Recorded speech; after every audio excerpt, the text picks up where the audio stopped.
বিয়েবাড়ির মতো মুচমুচে ভেজ পকোড়া এখন বাড়িতেই বানিয়ে নিন।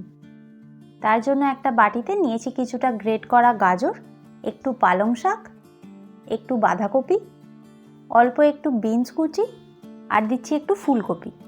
একটা মাঝারি সাইজের আলুকেও গ্রেট করে নিয়েছি আর দিয়ে দিলাম একটু মটরশুঁটি, আর দেব একটু পেঁয়াজ কলি আর ক্যাপসিকাম।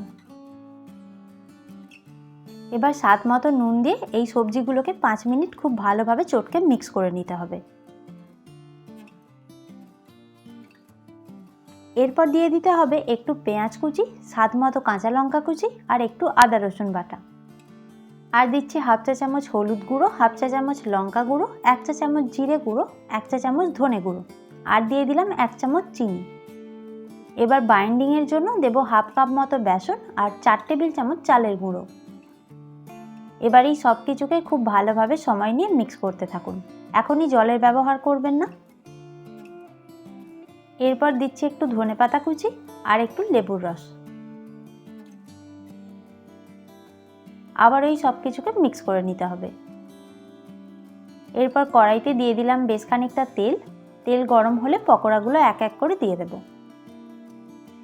লো টু মিডিয়াম ফ্লেমে 5 থেকে 7 মিনিট এগুলোকে ভেজে নিতে হবে। উল্টে পাল্টে এরকম লাল লাল করে ভেজে তুলে নিন। আর গরম চা বা কফির সাথে সার্ভ করুন বিয়ে বাড়ির মতো মুচমুচে ভেজ পকোড়া। আজকের রেসিপিটা কেমন লাগলো অবশ্যই জানাবেন, আর এরকমই আরও ভিডিও পেতে চ্যানেলটাকে সাবস্ক্রাইব করতে ভুলবেন না। Thank you.